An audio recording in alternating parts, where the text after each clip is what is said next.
Boa tarde a cada um de vocês.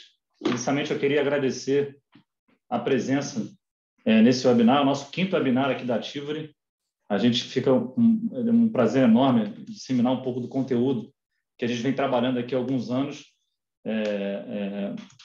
E aí, só para iniciar aqui, quem é o Wagner, né? Eu sou o Wagner Quito, sou Head e sócio aqui da Tivoli International Tax, Head International Tax.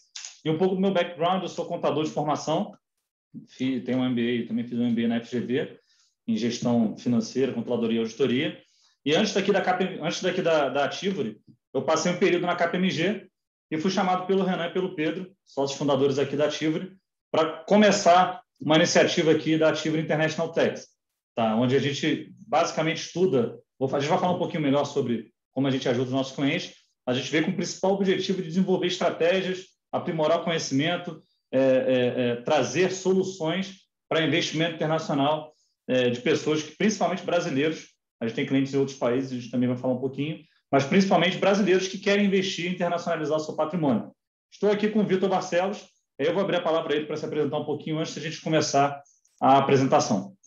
Primeiro, eu gostaria de agradecer a presença de todos. A cada webinar, a gente é surpreendido com o número de inscritos. E é muito bacana a gente ter essa oportunidade de compartilhar um pouquinho do nosso conhecimento, como que é o nosso dia a dia, o que é o conhecimento que a gente utiliza para planejar e ajudar investidores brasileiros no processo de internacionalização patrimonial. Bem, meu nome é Vitor Barcelos, sou contador também de formação, minha carreira é bem parecida com a do Wagner, passei pela KPMG. Em 2018, ele me convidou para fazer parte da Tivoli e me deu o desafio de estruturar a área de gestão fiscal, né? Então, a gente tem aqui como objetivo ajudar o cliente no processo de atendimento das obrigações acessórias de uma estrutura internacional. Tá? Eu vou compartilhar aqui a tela para que a gente consiga iniciar o nosso conteúdo. Bom, antes da gente começar, gente, eu queria primeiro passar algumas orientações. Tá? Por toda a nossa apresentação vai ter um QR Code localizado aí na parte inferior da apresentação. Basta apontar a câmera do seu celular, já vai ser direcionado pelo WhatsApp para conversar com um dos nossos assessores, caso já queira tirar alguma dúvida específica do seu caso ou evoluir em alguns próximos passos, fique à vontade. No próprio Zoom, aqui na barra inferior aí do aplicativo, temos aqui perguntas e respostas, então fiquem à vontade para mandar perguntas, a gente vai responder algumas no final dessa apresentação. Tá? A ideia é que a gente tenha uma apresentação, um webinar aqui um pouco mais próximo de vocês, então a gente incentiva bastante que mandem as perguntas, a gente vai selecionar algumas para a resposta ao final desse webinar. Tá? E aí, como que está dividido esse webinar? A gente vai primeiro falar sobre um pouquinho da Tivoli, quem não nos conhece, depois vamos falar sobre tributação internacional, qual é o impacto investindo via uma pessoa física, no seu nome pessoal, via uma pessoa jurídica no exterior, quais são as diferenças de tratado de reciprocidade, tratado para evitar bem tributação, qual é o impacto fiscal e quais são os impactos burocráticos de utilizar uma empresa brasileira para investir fora do país, utilizar uma empresa internacional para investir aqui no Brasil, quais são as estratégias, trouxe aqui algumas estratégias de racionalização tributária, tá? Quando se investe fora do Brasil, e alguns cases. A gente quer tangibilizar um pouco de todo esse aparato conceitual que a gente vai trazer aqui no webinar, em cases que se resulta, né, em economia para os nossos clientes que passaram por todo esse projeto de reestruturação. Inicialmente, para quem não nos conhece, a Tivoli é um grupo de assessoria a investidores internacionais. A gente tem como principal objetivo desmistificar essa questão de investir fora do país. A gente nasceu como empresa desde 2012, trazendo esse conceito tanto de investimentos. A gente tem as duas empresas da ponta aqui, na Private Investments e a Tivoli Asset Management, são duas empresas focadas em investimentos em Private Equity, Private Debt, Real Estate nos Estados Unidos. Tá? A Tivoli Private Investments ela é focada no investidor individual, então caso você que está nos assistindo queira investir em Private Equity, Private Debt, entender um pouco melhor sobre o mercado imobiliário e escolher seus ativos individualmente, então a gente tem uma empresa para tratar da sua montagem de carteiras, temos uma outra empresa, a Tivoli Asset Management, que é já mais para investidores institucionais. Nós temos um fundo no Brasil e também um fundo no exterior, veículos de investimento nesse mesmo tipo de ativo que a Tivoli Private Investment apresenta a investidores individuais, mas aqui nessa empresa você passa a discricionalidade do investimento a nós. A Tivoli, o Renan, gestor certificado, inclusive o gestor responsável pelas alocações desse fundo, e a gente tem um comitê onde a gente escolhe ali quais são os ativos que o fundo vai investir e que também não vai investir. E a empresa no meio, a Ativo International Tax, é a empresa que faz esse webinar hoje, onde eu e o Vitor somos sócios, e a gente entende, desde o início da Ativo, a gente entendeu que não fazia sentido trazer oportunidades de investimento imobiliário ou qualquer outra oportunidade de investimento que se tenha no exterior, sem pensar numa ótica de planejamento tributário. Então, a gente vem aqui também desmistificando a questão de investir fora do país, mas trazendo soluções para racionalizar a carga tributária e também facilitar a sucessão. Desde 2012, aí, temos mais de 100 famílias atendidas de alta renda, espalhadas aí por 8 países, 7 além do Brasil, e elas todas acumulam aí em torno de 250 milhões de dólares de patrimônio. Bom, desde o início da Ativory, a gente sempre vem divulgando bastante conteúdo, de forma que a gente não segura, né? A gente tem por cultura nossa sempre tratar de conteúdo de uma forma muito fácil para investidores, para pessoas leigas. Então, a gente tem 2 materiais, vocês podem acessar por esse QR Code que está aqui na tela dessa apresentação. Um material que é a Ativory Magazine, focado em investimento imobiliário, private equity e private debt nos Estados Unidos. Tá?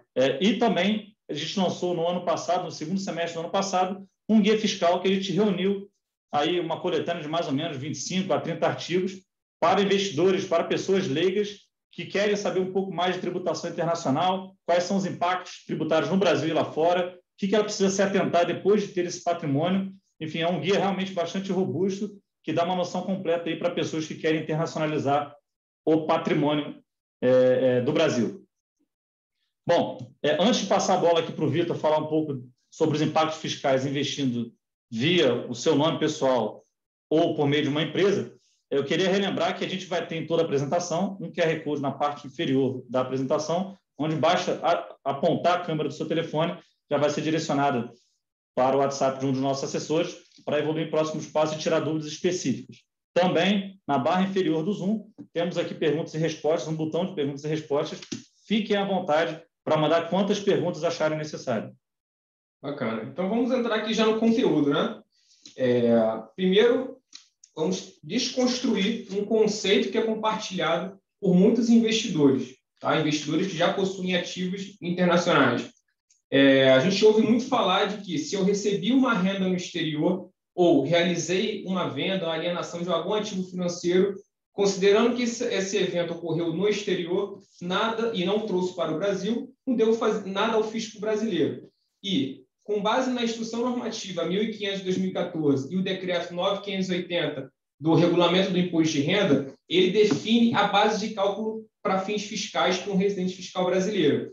E ele deixa bem claro de que, independente de onde você recebeu a renda, independente de onde você realizou a venda de um ativo, você deve tratar fiscalmente esse evento aqui no Brasil. Então, se você realizou essa venda no exterior, se você recebeu essa renda no exterior, mesmo que não tenha trazido para o Brasil, você precisa tratar aqui no Brasil fiscalmente por meio da sistemática do GCAP ou por meio da sistemática do Carnê-Leão, a depender do tipo de operação. Considerando que já sabemos a base de cálculo para fins fiscais no Brasil, considerando que você deve sim tratar fiscalmente uma operação no exterior aqui no Brasil, a gente entra nas alíquotas envolvidas nessa operação. A primeira alíquota aqui no Brasil é o IOF, que ele está diretamente associado ao processo de remessa de capital para o exterior. Então, ele vai ser 0,38 ou 1,1. E o que muda de um para o outro? 0,38 é quando a transferência de uma titularidade para uma titularidade diferente. Então, eu sou residente fiscal aqui no Brasil, fiz uma remessa para a minha empresa, considerando que é uma titularidade diferente da conta corrente que está sendo beneficiada no exterior, é 0,38. Agora, fiz uma transferência da minha conta pessoal aqui no Brasil para a minha conta pessoal no exterior, é 1,1. Então, a gente já vê aqui uma oportunidade de racionalização de remessa de capital, caso você tenha uma empresa que tem uma conta corrente no exterior. O segundo alíquota envolvida é o imposto sobre rendimentos e dividendos. Diferente aqui do Brasil, caso você receba dividendos no exterior, você precisa respeitar a sistemática do Carnê-Leão, que a alíquota vai de 7,5% a 27,5%. E é o mesmo conceito para rendimento. Então, rendimento e dividendo, sistemática do Carnê-Leão, de 7,5% a 27,5%. A segunda alíquota é o imposto sobre juros. O imposto sobre juros ele vai de 15% a 22,5%. Tá? É a sistemática do GCAP. E diferente do GCAP, de uma venda de um ativo que a gente consegue enquadrar numa isenção de R$35 mil, a gente vai falar um pouquinho mais na frente, juros não pode se beneficiar dessa isenção prevista em lei. Ele é tributado de 15% a 22,5% sem nenhuma isenção prevista. E o imposto sobre venda de ativos, que aí sim, a gente colocou zero aqui, porque existe uma isenção de alienação de ativos no exterior de R$35 mil. Tá? Então, pode ser zero, a depender do volume da operação, 15% ou 22,5%. Tá? Então, sistemática do GCAP, juros e venda de ativos, sistemática do GCAP. Quando a gente vai para os Estados Unidos, o primeiro imposto que a gente vê aqui é o imposto sobre rendimentos e dividendos. Ele é conhecido como withholding tax. Geralmente, as instituições financeiras fazem uma retenção direta na fonte antes de realizar a disponibilidade do rendimento, caso o investidor seja estrangeiro. Então, a instituição financeira identifica-se qual é a residência fiscal do investidor que está investindo nesse ativo que está pagando dividendo e faz a retenção de 30%, caso ele seja um estrangeiro. O imposto sobre juros também tem o mesmo conceito, juros e dividendos lá fora, diferente aqui do Brasil, são tratados da mesma forma, retenção de 30%, conhecida como withholding tax. E o imposto de ganho de capital sobre venda de ativos vai de 0% a 20%. E aqui tem uma questão diferente do Brasil, que as alíquotas vão variar de acordo com o tempo que você detém esse ativo, que eles chamam de short term e long term. 1 ano, 15%, um ano, 20%, acima de 1 ano, 15%. Tá?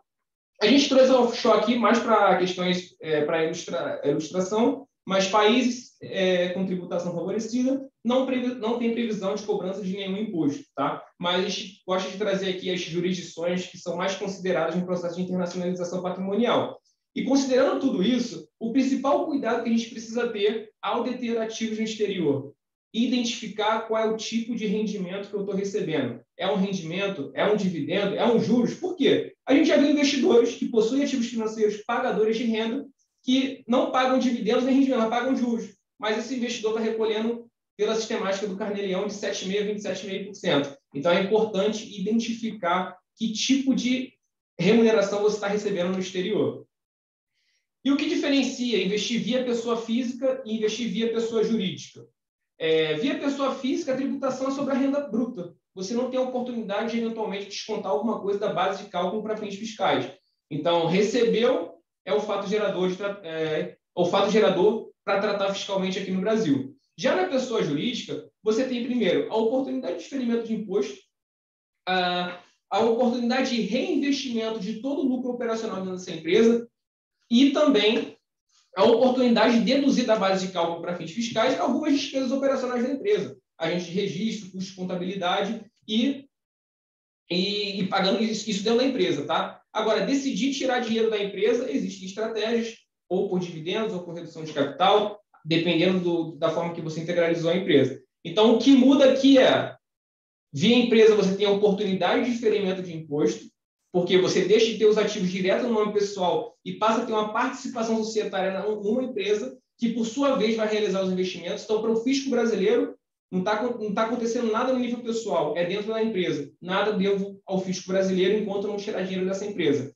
Então, oportunidade de reinvestir todo o lucro operacional dessa empresa, oportunidade de diferimento de imposto, e tem um fato positivo que muita gente faz vista grossa, que é a simplificação da forma de declarar esses ativos internacionais. Uma vez que você transfere esses ativos para dentro de uma empresa, você passa a declarar somente uma participação societária numa empresa. Quando você tem esses ativos numa pessoa, você tem que declarar cada um deles, e a gente já viu investidores aqui que tem 3 páginas de ativos internacionais. Se você transfere esses ativos dentro de uma empresa, participação societária numa empresa sediada em determinada jurisdição, nada devo falar para o fisco brasileiro o que acontece dentro dessa empresa. Então, só fazendo um consolidado aqui nesse primeiro bloco da apresentação, a gente entendeu que um brasileiro residente fiscal aqui no país, quando tem alguma renda internacional, seja ela um dividendo ou uma venda de algum ativo, ele precisa mostrar para o fisco brasileiro e, eventualmente, pagar algum imposto. Perfeito. Segundo, a gente falou aqui sobre algumas tributações e o principal ponto que o Vitor trouxe é que é importantíssimo verificar qual é a renda que você está recebendo. É juros, é dividendos, é a venda de um ativo, isso é determinante para saber qual é a tributação que você vai aplicar aqui no Brasil. Além disso, eventualmente, por conta desse tipo específico de transação, pode ser que haja alguma tributação retida na fonte no país que você investe. A gente trouxe aqui como exemplo os Estados Unidos, ter o withholding tax de 30%. Então, ter em mente que esses 30% já foram pagos nos Estados Unidos, e aí a gente puxa o gancho para o próximo bloco da apresentação, que será a bitributação e reciprocidade. Poucas pessoas se atentam em que você, como residente fiscal no Brasil, não tem permissão para abater impostos pagos em qualquer lugar do mundo. A gente só pode abater impostos pagos de outro país caso haja um acordo para evitar a bitributação entre o Brasil e esse país ou um acordo de reciprocidade de tratamento. Qual é a diferença entre esses dois tipos de acordo? O acordo para evitar a bitributação, o Brasil ele tem com mais ou menos 40 países. Recentemente, inclusive, a Suíça assinou um acordo para evitar a bitributação com o Brasil. O Brasil tem com Portugal, com Espanha e alguns outros países, e nesse acordo vem dizendo exatamente qual é a alíquota aplicável para cada tipo de rendimento e o país que se paga. Então, por exemplo, o Brasil tem um acordo para evitar a bitributação com Portugal, e lá diz que o rendimento de aluguel de imóveis em Portugal, detidos por residentes fiscais no Brasil, o imposto será pago somente em Portugal. Logo, por esse acordo, você não precisa tratar fiscalmente no Brasil, porque já está pago lá em Portugal. Você precisa mostrar na sua declaração de imposto de renda, não paga nenhum imposto, porque, conforme o tratado para evitar a bitributação Brasil e Portugal, esse tipo de renda só é tributado lá. Tá? O acordo de reciprocidade já é um pouco diferente. O acordo de reciprocidade, o Brasil só tem com 3 países, que é os Estados Unidos, o Reino Unido e a Alemanha. E nesse tratado ele fala o seguinte: tudo que o meu residente fiscal paga de impostos federais no seu país, eu vou considerar como um crédito do que deveria ser pago de imposto aqui no Brasil. Traduzindo, então eu investi nos Estados Unidos, coloquei lá, comprei $1.000 em ações da Apple, Dell ou Tesla. E aí essas ações, essas empresas vão me pagar dividendos. Só que lembrando, quando uma empresa americana paga dividendo para estrangeiro, há uma retenção na fonte de 30%. Logo, por conta do acordo de reciprocidade que o Brasil tem com os Estados Unidos, o Brasil considera que esses 30% retido na fonte, desse dividendo que seria pago, é um crédito do imposto que deveria ser pago no Brasil. Então, você não precisa pagar 7,5%, 27,5%, porque você já teve o imposto pago nos Estados Unidos e tem a permissão de abater aqui. Uma dúvida que surge muito. Poxa, Wagner, tive retenção de 30%. Como que eu faço? Porque a minha alíquota máxima aqui é 27,5%. Perfeito, você tem aí 2,5% para aproveitar esse crédito para outras rendas do exterior até o mês de dezembro. Tá, então, eu sofro uma retenção na fonte nos Estados Unidos, abato do imposto que deveria ser pago aqui e posso usar essa diferença até o mês de dezembro para outras rendas que eu tenha no exterior. Então, a reciprocidade, na prática, é um desconto do que foi pago lá fora. Eventualmente, você precisa pagar mais, a depender de qual é o tipo de renda. No acordo de bitributação, ele fala onde vai ser pago, qual é a alíquota e qual é o tipo de renda. Tá? Tem que consultar o acordo para evitar a bitributação para saber exatamente qual é a aplicabilidade da tributação. Bom, e aí, outra dúvida, né, que surge bastante, a gente está trazendo aqui diversos conceitos para depois consolidar nos cases que a gente vai conversar.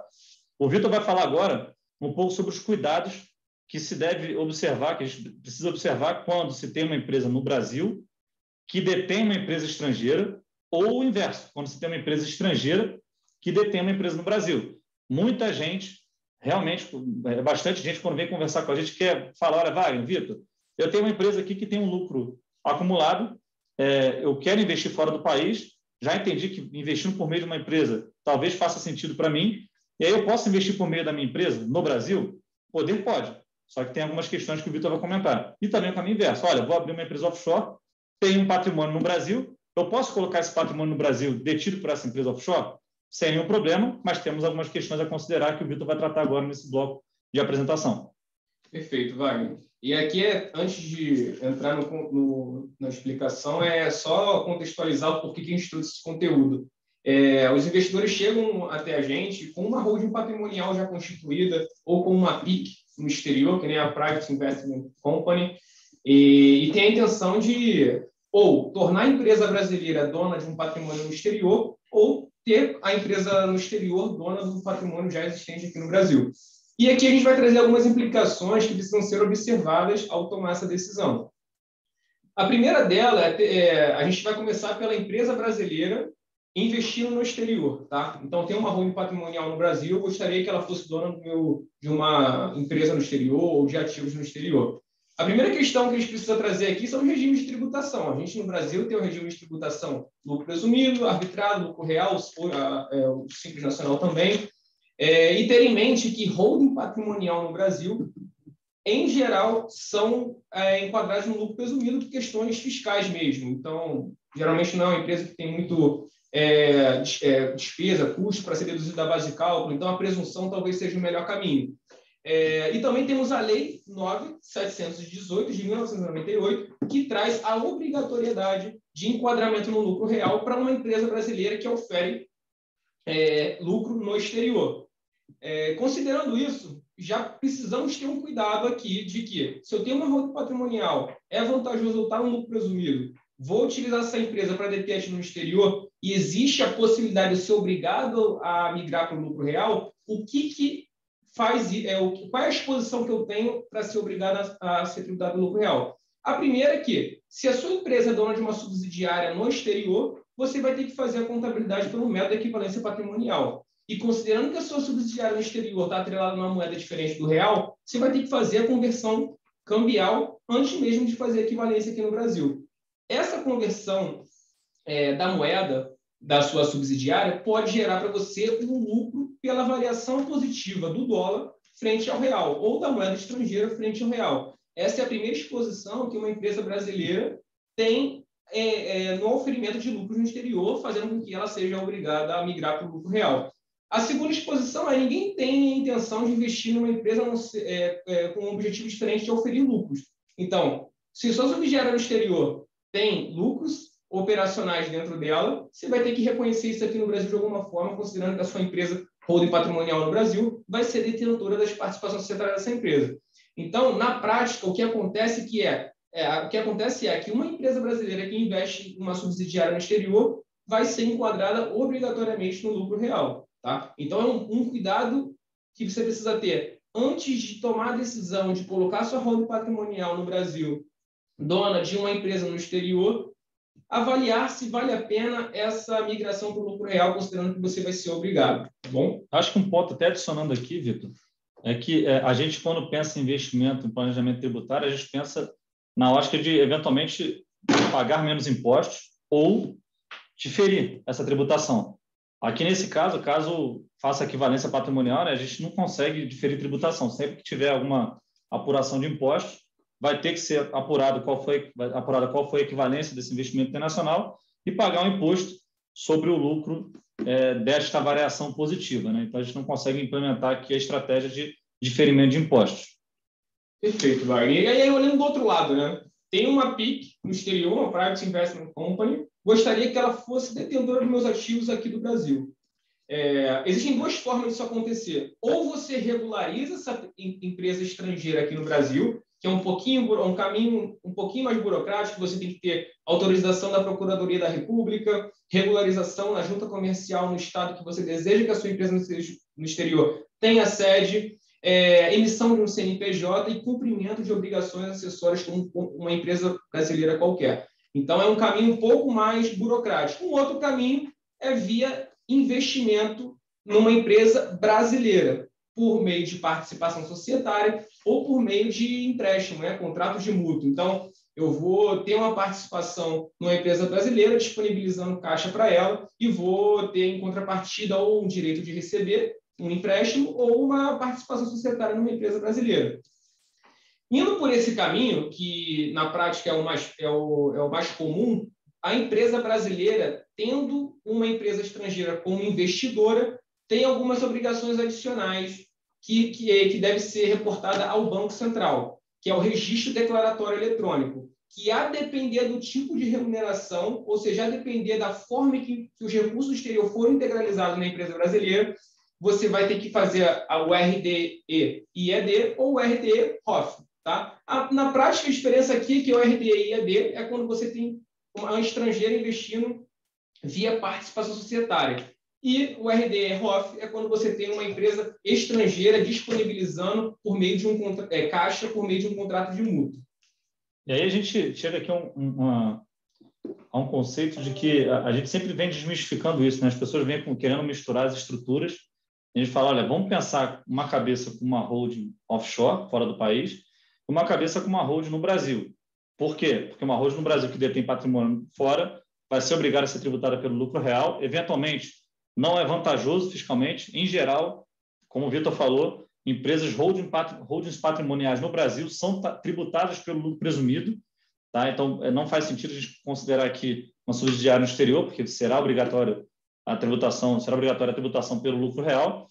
E da mesma forma, o caminho inverso. Você considerar uma holding investindo no Brasil, numa empresa, essa empresa brasileira, atualmente, quando distribui dividendos, não tem tributação. Há um projeto, o Guedes está tentando implementar isso já tem algum tempo, de tributar dividendos de empresas brasileiras, mas na prática atualmente não temos. Tá? Se você coloca uma empresa offshore, dona dessa empresa brasileira, quando essa empresa brasileira distribui dividendo para offshore, esse lucro não vai ter tributação, mas quando você, brasileiro, que é sócio dessa empresa offshore, receber dividendos de empresas estrangeiras são tributados de 7,5% a 27,5%. Então, geralmente, a gente fala, olha, vamos pensar com duas cabeças, uma da empresa offshore, para tudo que é fora do Brasil, uma aqui para o Brasil, para tudo que é para dentro do Brasil. E assim a gente segue com esse planejamento para os nossos clientes. Tá? E aí, a gente traz aqui um conceito, desmistificar também uma questão de cidadania e residência. Tá? Muitas pessoas confundem. Olha, tem um passaporte português, tem um passaporte italiano, espanhol, eu também sou residente fiscal lá? Em regra, geralmente, você pode ser cidadão de um país e não ser residente fiscal lá. Por exemplo, eu sou brasileiro residente fiscal no Brasil. Se eu me mudo para Portugal, eu dou saída definitiva daqui e aí deixo de ser residente fiscal no Brasil, apesar de ter o passaporte brasileiro. Tá? E aí eu não sou residente fiscal, mas ainda continuo sendo cidadão brasileiro. Isso vale basicamente para quase todos os países do mundo, exceto para os Estados Unidos, que a gente vai trazer aqui quais são os impactos e quais são as regras para você ser um residente fiscal no país. Tá? Então, como que você é considerado um cidadão nos Estados Unidos? Primeiro, nascendo lá. Então, nascendo nos Estados Unidos, você é cidadão dos Estados Unidos. Eventualmente, você não nasceu, mas os seus pais, um deles, é norte-americano, e aí você pode solicitar a cidadania ou naturalizado. Tá? Essas são as três condições para você ser um cidadão norte-americano. E o que é residência fiscal? Você é automaticamente considerado residente fiscal por três condições.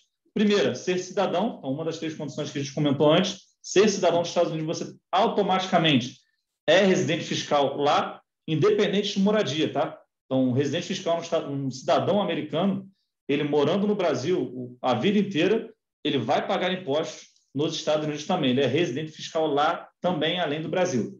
Portadores de Green Card, o Green Card tem vistos de a gente está englobando aqui no Green Card todos os vistos de residência e trabalho, então EB5, EB2, etc. Portadores de Green Card são residentes fiscais nos Estados Unidos, independente se estão morando lá ou não. E pessoas que excedam o Substantial Presence Test, que é um teste de contagem de dias. Lá nos Estados Unidos é considerado residente fiscal no país toda pessoa que passa 183 dias ou mais em solo norte-americano. Só que essa contagem muita gente não conhece.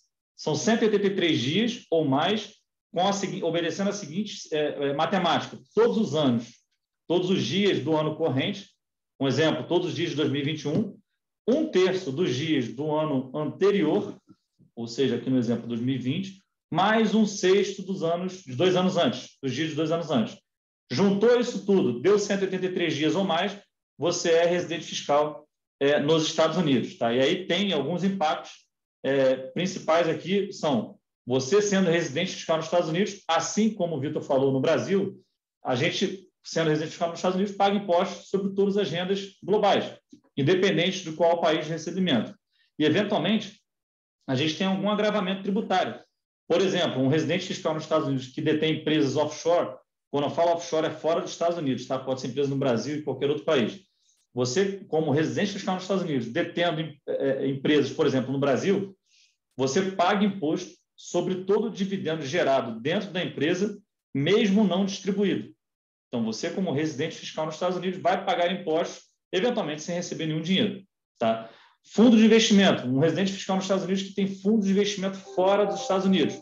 Pode ser que esse fundo seja também tributado por toda a operação interna dele. Nos Estados Unidos não tem um regulamento claro de fundo de investimento estrangeiro. Então, a gente vai falar um pouco num case que a gente trouxe, que ele pode ser considerado uma PFI, que é Passive Foreign Income Company, ou seja, tudo que é gerado dentro desse fundo é tributado no nível pessoal desse investidor. E fundo de previdência, a depender de qual a previdência, a gente tem alguns abatimentos aqui, modelos de tributação regressiva ou progressivo. Lá nos Estados Unidos, a gente não tem isso, a gente paga imposto sobre rendas recebidas. Além desses impactos tributários, também temos requisitos de compliance. Tá? Geralmente, quando você é um residente fiscal nos Estados Unidos, você considera a contratação de um CPA, que é um contador certificado, para ele fazer o seu tax return da melhor forma possível. Tá? E quando um residente fiscal nos Estados Unidos tem patrimônio fora dos Estados Unidos, alguns requisitos de compliance são exigidos, como, por exemplo, o FBAR e outros formulários como o 8938 e o 8621. Então, eventualmente, a sua contabilidade, o seu tax return, o seu imposto de renda nos Estados Unidos vai ser bastante caro do que se fosse tudo investido somente dentro dos Estados Unidos. Bom, em termos fiscais, qual que é a primeira grande diferença de você ser residente fiscal no Brasil ou nos Estados Unidos? Tá? No Brasil, a gente paga impostos, em geral, sobre renda bruta. Então, se eu ganho 20 mil reais, eu vou ter tributação sobre os 20 mil reais. Nos Estados Unidos, isso não acontece dessa forma. Você é tributado lá pelo lucro fiscal. Então, o governo norte-americano te concede alguns descontos e aceita que você abata algumas despesas de todas as suas rendas que você teve durante o ano. Se sobrar algum lucro fiscal, geralmente sobra um lucro pequeno, você tem uma tributação de 10% até 37%. Essa tributação é progressiva, bem parecida com a tributação do Carnê-Leão aqui do Brasil. Tá? A caráter de curiosidade, os primeiros 10 mil dólares de lucro são tributados nos Estados Unidos a 10%. Depois sobe e vai até 37% progressivamente. Isso é a tributação de renda. Caso um residente fiscal nos Estados Unidos venda algum ativo, tem a tributação do ganho de capital, bem parecido com o Brasil, só que a tributação do ganho de capital, como o Vitor falou, tem duas faixas. Uma de 20%, caso você segure um ativo menos de um ano, você tributa ali 20%. Caso você segure o ativo por mais de um ano, tributa-se em 15%. Ambas as tributações são aplicáveis para o que for acima de 38.600 dólares, ou seja, você tem uma exclusão da base de cálculo do excedente 20% ou 15%. Bom, agora eu vou passar a bola para o Vitor para ele falar um pouquinho sobre estratégias de racionalização e diferimento de impostos. E aí, já fazendo um parênteses aqui, a gente não trouxe todas as estratégias, porque ia ficar uma apresentação bastante extensa, e a gente já teve um webinar que eu convido todos aqui a participar, a assistir, está no nosso canal do YouTube, específico falando sobre tributação internacional, sobre estratégias de racionalização e diferimento de impostos, e a gente traz duas aqui com riscos e oportunidades de cada uma delas. Perfeito, Wagner. Então, reforçando, né, a gente, infelizmente, não tem tempo suficiente para passar por todas as estratégias que são envolvidas no planejamento tributário internacional. Mas uma das principais estratégias que precisa ser observada é que, caso você tenha ativos já no exterior e deseja aportar esses ativos numa empresa, considerando tudo que a gente conversou aqui, que você tem a oportunidade de experimento, tem a oportunidade de reinvestimento de tudo que você lucrar dentro da empresa, da questão da simplificação da forma de declaração. Caso você deseje tome a decisão de constituir uma empresa, esses ativos no exterior, você precisa ter a garantia de que esses ativos podem ser transferidos para dentro de uma empresa a preço de custo. A transferência a preço de custo ela é respaldada pela Lei 9.249 e o Decreto 9.580 do Regulamento do Imposto de Renda. Então, o que a gente vê é muito comum acontecer, tá? Tenho ativos financeiros numa instituição financeira no exterior. Abri uma empresa, gostaria de transferir todo o meu patrimônio para dentro dessa empresa. A instituição financeira, se você não sinalizar que você quer transferir a preço de custo, ela vende todos esses ativos no nome pessoal, transfere o cash para a empresa, o dinheiro para a empresa e recompra todos os ativos que estavam na sua carteira anteriormente. Sendo que o evento de liquidação desses ativos no nome pessoal gera a necessidade de tratamento fiscal aqui no Brasil por meio da sistemática do GCAP. Lembra? O evento gerador de ganho de capital no exterior é a alienação. Se você vende todos esses ativos antes de transferir para dentro da empresa, você está gerando o fato gerador. Existe o fato gerador da necessidade de tratamento fiscal aqui no Brasil. Então, muito cuidado ao tornar mais sofisticada a sua estrutura no exterior. Tenha certeza de que os ativos já existentes estão sendo transferidos a preço de custo para dentro desse novo veículo de investimento. Esse é a primeira recomendação e o primeiro cuidado que a gente tem quando a gente planeja um investidor brasileiro no exterior. Então, a gente acompanha desde a definição da estrutura até o momento em que os ativos são alocados dentro dessa empresa. A segunda estratégia é, quando se decide que vou investir via pessoa jurídica, você precisa avaliar qual é a estratégia de investimento no exterior. Vitor, não, tenho interesse somente no ganho de capital. Eu invisto, fico segurando o ativo, valorizou, tenho meu ganho de capital, ou não. Vitor, eu prefiro investir, ter o meu recebimento de dividendo, minha estratégia é cash on cash, eu gosto de receber renda. Então, a estratégia de investimento atrelada ao seu patrimônio no exterior precisa ser considerado antes de você definir qual é a jurisdição que você vai utilizar para deter esses ativos no exterior. Por quê? Lembra lá atrás que nós falamos que estrangeiros que investem na Bolsa de Valores americana, eles estão isentos do ganho de capital. Então, se você tem a oportunidade de usufruir da isenção do ganho de capital investindo via empresa estrangeira, do ponto de vista fiscal americano, por que eu vou alocar esse recurso numa empresa americana, utilizando a estratégia do ganho de capital?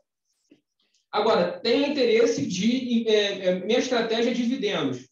Vamos avaliar uma empresa americana, considerando que se você investe via empresa americana, você tem a oportunidade de deduzir da base de cálculo algumas despesas operacionais, custo de manutenção dessa empresa. Viajei, tem um custo de passagem, consigo deduzir da base de cálculo para fins fiscais, caso a operação dos meus ativos financeiros esteja dentro de uma empresa americana. Então, você tem que definir primeiro a estratégia de investimento antes de seguir com uma determinada jurisdição. Pode ter as duas? Pode. Você pode ter uma empresa offshore, sediada em país com tributação favorecida, usufruir da isenção de ganho de capital na Bolsa de Valores americana e posso ter uma empresa americana, alocar o recurso nessa empresa americana e usufruir da estratégia de recebimento de dividendo, cash on cash. E aí você fica com uma estrutura chamada Double Corp, onde uma empresa estrangeira detém participação de 100% na empresa americana e você aloca, de acordo com a sua estratégia de investimento, o seu patrimônio no exterior. Então, é importante, antes mesmo de definir o veículo de investimento, entender qual é a estratégia sua estratégia de rentabilidade. Tá? E aqui é importante que, muitas vezes, essa estratégia não parte do investidor. Ele tem uma conta numa instituição financeira e a instituição financeira faz a alocação em determinados ativos. E o investidor, por sua vez, não sabe nem qual é a característica desse ativo, se é pagador de dividendos, se ali é a estratégia de ganhar capital. Então, vamos avaliar isso antes de definir o veículo de investimento. E aí, só fazendo algumas adições aqui que o Vitor falou, né? Então, é bastante importante se atentar, antes de fazer algum investimento internacional, se tem alguma oportunidade de se aproveitar isenções fiscais no Brasil e também fora do Brasil, no país onde você vai fazer o investimento. Um exemplo que a gente trouxe, o primeiro, é aportar, considerar uma carteira que você já tem no nome pessoal como um capital aportado numa empresa que pode ser no Brasil ou no exterior, geralmente no exterior. E a gente usa a Lei 9249 e o Decreto 9580, que é o regulamento do imposto de renda, para a gente conseguir transferir esses bens a valor de custo. Qual é o valor de custo aí não gerando tributação, tá? Qual é o risco dessa operação? A sua corretora ou o banco onde você investe não entender bem dessa operação e liquidar os ativos, transferir o ativo para dentro da sua empresa e comprá-los lá dentro. A liquidação, como o Vitor falou, é um evento de alienação. O evento de alienação é exposto à tributação do ganho de capital e a gente não conseguiria aplicar aqui essas isenções da Lei 9249 e do Decreto 9580. Segundo ponto a depender do país onde você investe, pode ser que faça sentido considerar uma empresa desse país, detida pela offshore, ou detida diretamente no seu nome pessoal, ou considera toda a sua carteira por meio de uma empresa offshore. Tá? Isso aqui depende muito, principalmente, de qual é o ativo, da estratégia de investimento, como o Vitor falou, e do país onde você vai investir. Tá? Então, sempre pensar que, antes de fazer, diferente da nossa cultura dos brasileiros, né, a gente geralmente faz as coisas e depois vai entender onde a gente se meteu, a gente primeiro precisa planejar. Não é um bicho de 7 cabeças, mas é importante pensar previamente a qualquer tipo de investimento em duas óticas, seja no Brasil, como também fora do Brasil. Bom, a gente traz aqui, já está mais para o final da apresentação, é legal que a gente vai conseguir responder algumas perguntas, a gente tem aqui mais de 15 perguntas. A gente vai trazer aqui 3 cases de reestruturação, onde o nosso time da Ativo International Tax participou, trabalhando em prol do cliente, para aproveitar isenções, fazer modificações de estrutura de forma 100% legal e de forma a ter vantagens tributárias nesses projetos. Bom, o primeiro exemplo é o seguinte: temos um investidor que tem 2 empresas, um investidor residente fiscal no Brasil, tá? Ele tem 2 empresas, uma empresa nos Estados Unidos e uma outra empresa nas Ilhas Virgens Britânicas, paraíso fiscal. Hoje dão um nome mais bonito de país com tributação favorecida. Então, nas Ilhas Virgens Britânicas, um país com tributação favorecida. Ele tinha investimentos por meio dessas 2 empresas, e essas 2 empresas detidas diretamente no nome dele. Bom, não é tema desse webinar, a gente teve um outro webinar também que falamos especificamente da parte sucessória, mas esse patrimônio que estava dentro, que está ainda, né, essa empresa não acabou, que está dentro dessa empresa americana, ele é exposto à tributação do imposto de herança, estava exposto à tributação do imposto de herança, caso esse investidor viesse a faltar. Então, ele nos procurou, ele já era assessorado por uma outra empresa, ele nos procurou perguntando: olha, isso daqui faz sentido? Eu tenho alguma oportunidade de melhorar essa questão minha sucessória? Eu tenho alguma oportunidade de colocar esse patrimônio numa única estrutura para simplificar o imposto de renda também? E a gente estudou junto com ele, avaliamos documentação societária, eventos que ele fez na vida das 2 empresas, e implementamos aqui um aporte de capital dessa empresa americana como cotas da empresa offshore. Ou seja, vou colocar em números, tá? Hipotético. Vamos supor que a empresa offshore tinha um capital de $1 milhão e a empresa americana tinha um capital de $500 mil. E aí agora, com esse projeto, a empresa offshore tem $1,5 milhão de patrimônio, porque a empresa americana foi aportada a valor de custo.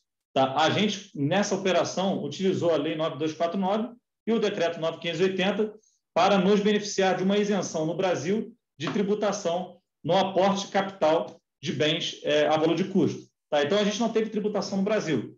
E aí, a gente, como a gente sempre considera as 2 pontas, né, tanto o Brasil como o investimento internacional, a gente olhou também na ótica dos Estados Unidos.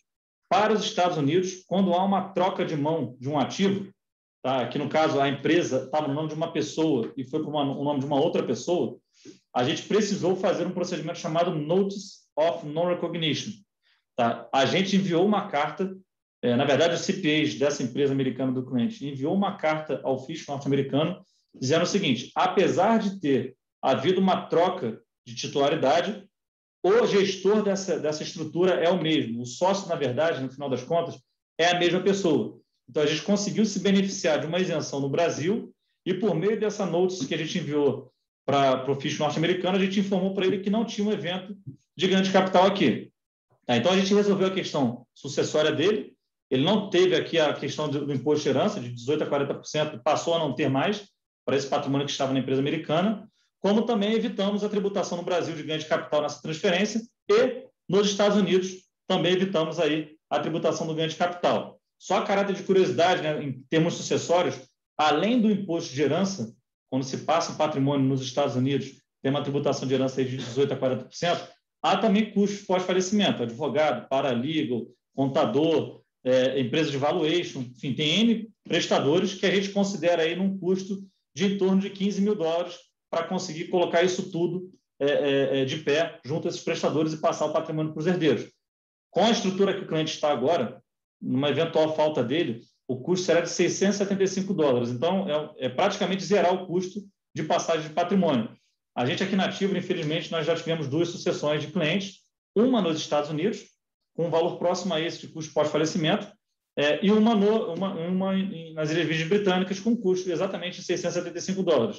Tá? O prazo de passagem de patrimônio ele depende fundamentalmente de ferramenta de facilitação. Tá? Então, uma falsa crença que se tem, que é um risco que a gente traz aqui, além dessa questão de tributação na passagem, é que ter uma empresa internacional, por si só, já te concede facilitação sucessória e proteção contra imposto de herança. Isso não é verdade. A gente precisa ter uma ferramenta de facilitação sucessória. Esses 2 clientes nossos tinham uma ferramenta, eles conseguiram tornar um prazo de passagem de bastão para os herdeiros muito mais fluido, em torno de 7 a 30 dias, os 2 patrimônios foram passados para esses herdeiros.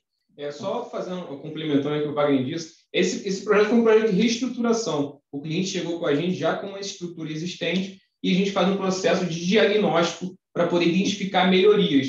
E o Wagner relacionou bem todas as melhorias que a gente conseguiu implementar. E aqui a gente envolveu o conhecimento tanto no Brasil, então, como afastar o ganho de capital nessa troca de titularidade, que eu falei um pouquinho mais atrás, Lei 9249 e o Decreto 9580. Então, no Brasil, o cliente ficou protegido numa eventual interpretação de ganho de capital na troca de titularidade dessa empresa. E lá no Brasil, o Wagner bem falou, a Notice of No Recognition, ela é respaldada pelo Código 1446 do ERC. ERC é o Código Fiscal Americano, que é exatamente isso.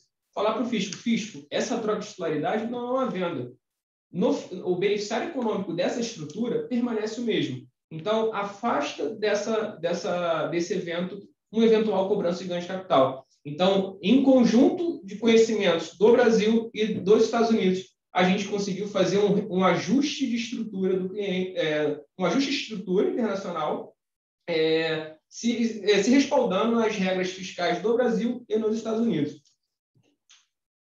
Perfeito. Bom, um outro exemplo aqui é de um cliente brasileiro, residente fiscal no Brasil, tá? Família toda residente fiscal aqui no país, que tinha uma empresa offshore com uma cláusula de joint tenancy. Como eu falei, né, a gente tem um outro webinar para explicar exatamente todas as cláusulas, todas as estratégias que geralmente são utilizadas, mas o cliente tinha uma empresa offshore, uma cláusula de joint tenancy. O joint tenancy, resumidamente, é como se fosse um bolo sem divisão. Então, vamos supor que eu e Vitor fôssemos sócios. Se a gente coloca a cláusula de joint tenancy, nós 2 somos sócios de 100% do capital, sem divisão percentual na documentação societária. Tá? Logo, caso um de nós se mude para os Estados Unidos, como somos sócios dessa empresa offshore, como eu falei, esse percentual, no caso de 2 pessoas, seria 50%, seria essa interpretação do fisco norte-americano. 50% do patrimônio seria meu, logo eu teria que tributar em 50% todos os lucros gerados dentro da empresa. No caso desse cliente específico, eram 4 pessoas, ele, a esposa e 2 filhas. Tá? Uma filha mudando para os Estados Unidos, no caso de 4 pessoas, são 25% de capital para cada um, apesar de não estar isso na documentação, o governo dos Estados Unidos considera que cláusula de joint tenancy é a fração do todo, né? Tem 4 pessoas, 25%. Logo, essa filha desse cliente, ela estava inicialmente para estudo, mas ela tem a intenção de moradia fixa e trabalho. Então, a gente pensou, olha, se ela mudar para os Estados Unidos com a sua estrutura que está posta agora, 25% do seu lucro gerado dentro da empresa offshore vai ser tributado nos Estados Unidos de 10% a 37%, como a gente falou. Tá? Então, como que a gente resolveu isso? Antes da mudança dessa filha, a gente trocou a ferramenta de facilitação sucessória.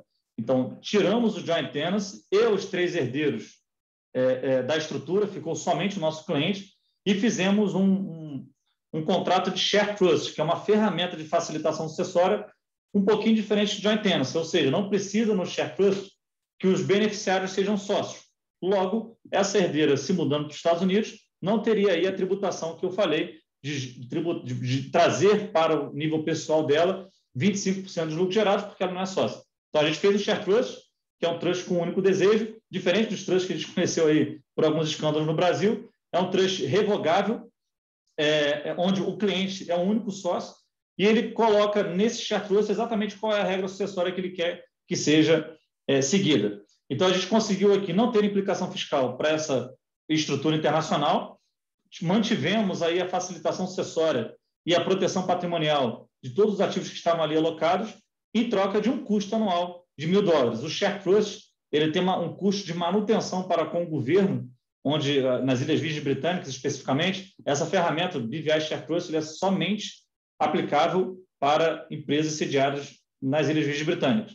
Então, ele tem um custo anual individual dessa ferramenta de $1.000. A gente conseguiu aqui trazer mais, tornar a estrutura tão eficiente quanto já era, só que considerando essa questão da mudança da filha para os Estados Unidos.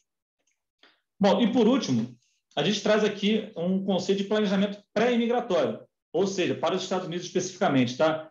A gente traz aqui um ponto de atenção onde geralmente as pessoas se mudam no Brasil e não consideram esse planejamento para qualquer país. Tá? Para os Estados Unidos especificamente, tem N riscos, que a gente já falou um pouco nessa apresentação, mas a gente vai enfatizar aqui, nesse exemplo, a família inteira do cliente estava se mudando para os Estados Unidos. Eles investiram no EB5, em um ativo que gerava benefício do EB5, e estavam no processo de solicitação do EB5, e antes da mudança efetiva, eles nos contrataram para fazer um planejamento pré-imigratório. Tá? Principais questões consideradas em projetos dessa natureza: evitar dupla tributação, tá? E também tributação agravada, como eu falei, em fundos de investimento podem ter tributação agravada, e imposto sobre o ganho de capital de ativos que já estão no nome dessa pessoa. Então, tangibilizando um pouco, esse cliente, ele na vida dele, acumulou um patrimônio e tinha vários imóveis, alguns ativos financeiros, empresas, inclusive, que ele é empresário no Brasil, e de todo o patrimônio, a diferença entre o valor de custo de aquisição dele e o valor de mercado atualmente, ele tinha um ganho não realizado de $5,5 milhões. Tá? Ou seja, se ele vendesse os ativos, ele teria uma tributação sobre $5,5 milhões aqui no Brasil. Tá? Além disso, além dos ganhos, ele tinha rendas, distribuições de dividendos, né, das empresas que ele é sócio, em torno de $140 mil ao ano. Considerando esses dois conjuntos, ganho não realizado e as rendas de $140 mil, caso ele vendesse tudo nos Estados Unidos no ano após a residência fiscal e continuasse recebendo $140 mil de renda, ele teria uma tributação lá de $1,5 milhão. Tá? Então, como que a gente conseguiu reduzir essa tributação? Bom, primeiro, antes dele ir, a gente analisou toda a carteira dele de investimentos e falamos, olha, vamos aqui primeiro considerar todos esses imóveis que você tem a valor histórico muito baixo, vamos aportar capital a valor de custo, Lei 9249, sem tributação de ganho de capital no Brasil, em uma holding patrimonial no Brasil. Com isso, a gente consegue fazer um procedimento nos Estados Unidos chamado Step Up the Basis. Então, a gente aumenta a base de custo do valor original que ele pagou para o valor de mercado da data da transferência. Muita gente vai perguntar, mas aí vai ter o ITBI. Perfeito. O ITBI, o imposto do ITBI, ele é muito mais baixo do que o imposto de ganho de capital no Brasil e no exterior. Então, para esse cliente, fez sentido. Pode ser que, para o seu caso específico, não faça, mas para esse cliente fez. Ele tinha alguns ativos, especificamente ele tinha LCA e LCI. No Brasil, LCA e LCI são isentos de imposto de ganho de capital. Só que, sendo residente fiscal nos Estados Unidos, você tem que considerar que, pelo regulamento de lá, não há essa isenção. Você é isento no Brasil, mas tem que pagar imposto de ganho de capital lá. Então, esse cliente zerou a carteira dele de LCI e LCAs. Esse cliente também tinha empresas em outro país. E aí, para esse caso dele específico, a gente recomendou que fossem encerradas essas empresas. Então, a gente, com esse conjunto de ações, trouxe aqui algumas ações picadas. Tá? Teve muito mais ações do que isso, mas as principais foram essas. A gente conseguiu utilizar diversas isenções no Brasil para vender esses ativos ou entrar com esses ativos a um valor de custo mais alto nos Estados Unidos. Um outro tipo de ativo que esse cliente tinha era um fundo de ações. Como eu falei, os fundos não sediados nos Estados Unidos não têm uma regulamentação muito clara, logo eles são tributados, podem ser tributados como Passive Foreign Income Company, PFIC. A tributação de PFIC é a 37%, mais o Obamacare de 3,8%. Então, você paga mais de 40% de imposto de toda a operação dentro do fundo. Você não precisa receber nada. O fundo comprou e vendeu, ganhou dinheiro, pega lá qual é a sua fração, tributa aí de 40,8% por conta de ser uma Passive Foreign Income Company. Então, esse cliente liquidou todos os fundos de investimento previamente à mudança dos Estados Unidos. Ele tinha alguns planos de previdência, tanto fundo de pensão como PGBL e VGBL, e ele resgatou esses fundos porque tinha um valor acumulado bastante considerável lá dentro, aproveitou aí questões de progressividade ou regressividade de alíquota tributária aqui no Brasil. E outro ponto, ele tinha muito lucro acumulado nas empresas que ele tinha aqui que ele tem no Brasil ainda. E aí, antes de entrar nos Estados Unidos, a gente considerou a distribuição desse lucro, porque no Brasil ainda não temos tributação de lucros de empresas brasileiras, só que nos Estados Unidos, caso um residente fiscal lá receba dividendos, ele vai pagar imposto lá. Esse conjunto de ações gerou $1.390.000 de economia tributária para esse cliente.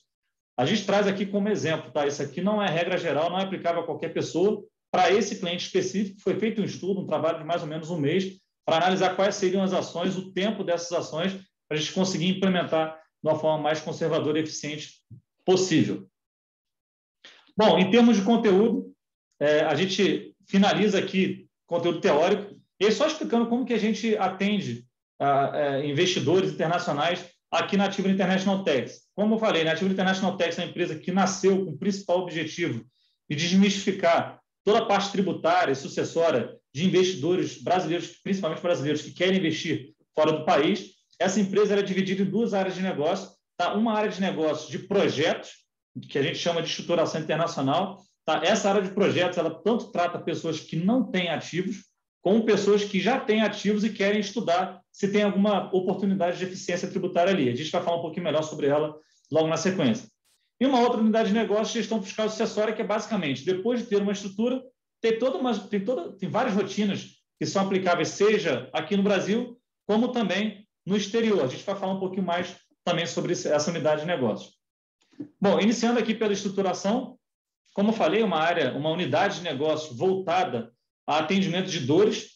Então, a gente geralmente trata isso daqui como projetos com 3 grandes processos, 3 macroprocessos.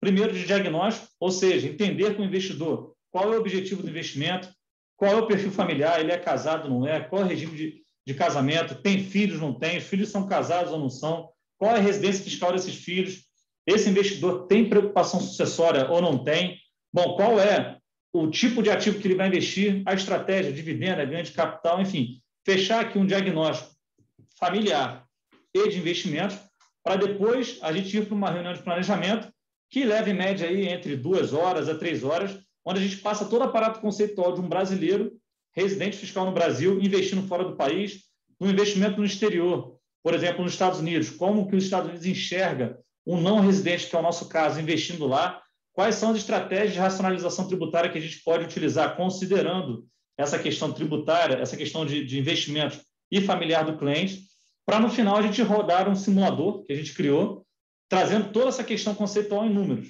Então, a gente entendeu que, depois dessa reunião, é fundamental que o investidor entenda, saiba qual é a economia fiscal que ele está tendo por todo esse trabalho que a gente está fazendo para ele. E a gente implementa. Então, essa ferramenta nos ajuda a ver qual seria a melhor estratégia tributária, considerando determinadas premissas que são drivadas aí por esse diagnóstico que a gente faz dos nossos clientes.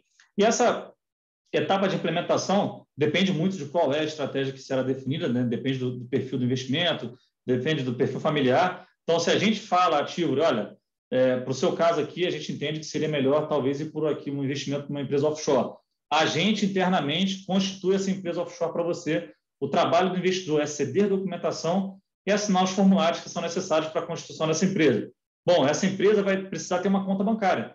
O que você precisa fazer para abrir essa conta bancária? A gente trata isso dentro de casa, de uma forma remota, 100% hands-off. O trabalho, de fato, do cliente é ceder documentação e assinar os papéis que a gente devolve. A gente não viu ainda uma empresa que trata dessa forma unificada, desde a concepção, o entendimento da estrutura, planeja e também implementa. Tá? A gente toma todas essas ações, a gente chama esses projetos de chave na mão. Desde a conceitualização, planejamos e também implementamos toda a estrutura que a gente falar, que a gente entender que é melhor para o cliente. Bom, e na outra área de gestão, na outra unidade de negócio, né, de gestão fiscal sucessória, a gente tem um serviço de acompanhamento 24/7, onde todos os nossos clientes que têm esse serviço têm um login, uma senha para um portal que a gente desenvolveu, onde eles conseguem acessar ali todas as documentações societárias da empresa. A gente elabora a demonstração financeira das empresas offshore. Então, caso o cliente invista em uma empresa offshore, a gente faz dentro de casa, com a assinatura do Wagner e do Vitor, com o nosso CRC, essa demonstração financeira. Caso tenha investimento nos Estados Unidos, a gente organiza essa contabilidade da empresa nos Estados Unidos. Pouca gente também considera que quando coloca dinheiro, então quando você disponibiliza capital para uma empresa estrangeira, tem que aí considerar toda a parte societária, então ata de aporte de capital, ata de redução de capital, eventualmente contratos de empréstimo, aditivos de contrato, a gente faz isso tudo dentro de casa. A ideia aqui é, de fato, tirar da mão do investidor a necessidade de ter que pensar qual câmbio que eu uso quando eu invisto, qual câmbio que eu uso quando eu retiro, quais são as tratativas tributárias quando eu tiro dinheiro, enfim, deixe isso com a Tivoli, a gente gosta bastante disso, a gente trata isso para você, o seu trabalho é tão simples quanto, não diria simples, mas o seu trabalho será somente multiplicar seu patrimônio, decidir quais serão os ativos que você vai alocar. É importante, está por último, mas não menos importante, a gente tem um dos escopos dessa cesta de serviços, é o plano de proteção familiar. Como eu falei, já passou por 2 sucessões aqui na Tivoli, e esses 2 clientes tinham esse serviço que contempla toda a organização desse patrimônio e direcionamento aos herdeiros. Tá? Então, a ideia é, de fato, tornar esse serviço, o cliente hands-off para todas as obrigações, sejam elas societárias, tributárias ou sucessórias, por se deter ativos internacionais. Bom, em termos de conteúdo que passamos aqui, a gente precisa, num condensado, como a gente sempre faz, né? A gente precisa se atentar aqui às regras tributárias de onde a gente vai investir. Então, não é somente decidir qual é o investimento, vamos nos atentar sempre, antes de investir, planejar. Eu já trago aqui o segundo ponto, que planejamento é, de fato, um investimento. Você tem aí um valor pago, geralmente, antes de fazer todas as implementações, e esse planejamento, esse custo, esse valor pago, ele é aproveitado por toda a vida que você estiver investindo no exterior. Então, a depender de qual é o investimento, sempre você precisa considerar uma estrutura, e quando eu falo considerar, não vou sempre investir por meio de uma empresa, mas considera uma empresa nesse cálculo que você for fazer para investir fora do país. Muita atenção ao mudar a residência fiscal para outro país, pode ser que você perca benefícios fiscais do Brasil ou que tenha agravamento tributário nesse novo país. Então, sempre considere um especialista local, tanto no Brasil quanto lá fora, para analisar essa inter-relação entre os países. E a gente entra no último ponto de ter especialistas te apoiando. Pode ser que o custo não seja tão barato, mas vale a pena você investir em pessoas que tratam isso no dia a dia para usufruir de muitos benefícios benefícios tanto fiscais como também nessa mudança de estrutura que eventualmente você vai implementar. Bom, gente, a gente abre agora para dúvidas. A gente recebeu aqui mais de 20 dúvidas. Muito bacana, eu queria agradecer aqui a todo mundo que teve, que compartilhou aqui as suas dúvidas. E aí, falando aqui a primeira dúvida em relação... quer falar alguma coisa, Vitor? Não, eu queria só puxar, eu selecionei aqui, enquanto você falava, Wagner, selecionei 2 perguntas aqui bem interessantes, e tem uma delas que já dá a entender que o investidor ele entende um pouco do investimento internacional. A primeira é da Juliana, ela perguntou: boa tarde, os cupons recebidos de bônus entram na regra de isenção dos 35 mil? Juliana, os bônus eles são equiparados a juros, tá? E juros não se beneficia dessa isenção de R$35 mil. Então, os bônus recebidos no exterior tributados de 15% a 22,5%, sem possibilidade de utilização dessa isenção. Cupom de bônus, né? Cupom de bônus, isso, desculpa. A do Pedro, ele já pergunta, esse crédito, o Pedro está fazendo uma pergunta bem completa aqui, está relacionando alguns conceitos, que é a oportunidade de compensação de um pagamento de imposto no exterior, aqui no Brasil, via acordo de reciprocidade. E a dúvida dele está, caso eu pague mais imposto no exterior, utilize aqui no Brasil, com base no acordo de reciprocidade, a compensação desse pagamento no exterior, ainda sobe algum crédito de imposto. Esse crédito de imposto, Pedro, ele pode ser utilizado, mas desde que seja utilizado dentro do ano, no mesmo ano calendário do recebimento, do ano em que você teve a retenção. Tá? E ele só pode ser utilizado se você tiver um acordo de reciprocidade. Então, você só pode compensar imposto pago no exterior se você tem um acordo de reciprocidade entre as 2 jurisdições envolvidas na operação. Uma vez que você pagou mais imposto no exterior do que aqui, onde você tem residência fiscal, que é no Brasil, você tem um crédito. No exemplo que você trouxe aqui, você falou que lá fora você teve uma retenção de 30%, aqui no Brasil você tem uma obrigação de até 27,5%, logo sobrou 2,5%. Esses 2,5% pode ser utilizado como um abatimento de uma outra obrigação acessória de mesma natureza, desde que seja no mesmo ano calendário. E ainda dentro dessa pergunta, ele questiona qual é a diferença do share trust e do testamento. A diferença aqui, Pedro, está exatamente na necessidade de um inventário. Tá? O testamento, apesar de direcionar o patrimônio em linha com as vontades do investidor, ele não afasta a necessidade de um inventário no exterior. Tá? O share trust, diferente disso, é um acordo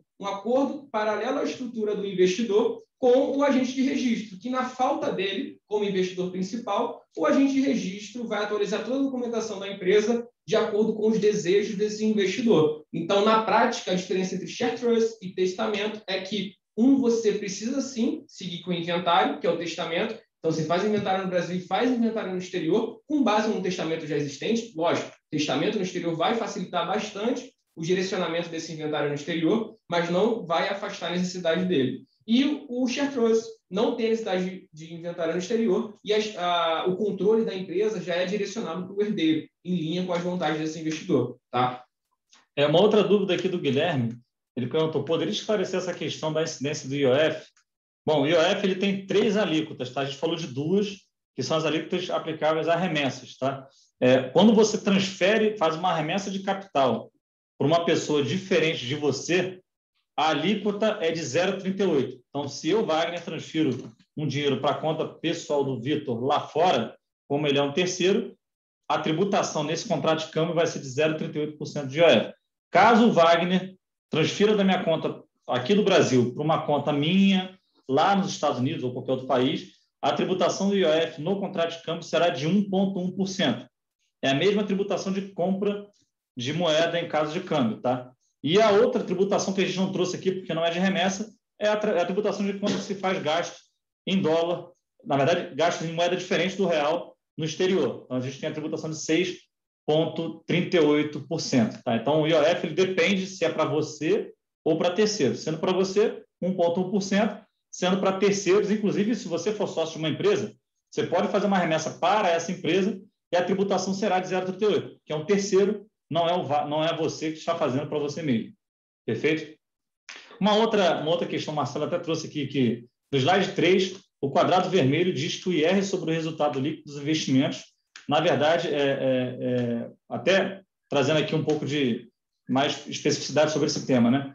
Você, quando investe no exterior, na verdade, quando você investe em ativos financeiros, eventualmente vai ter custos de corretagem ou outros custos embutidos.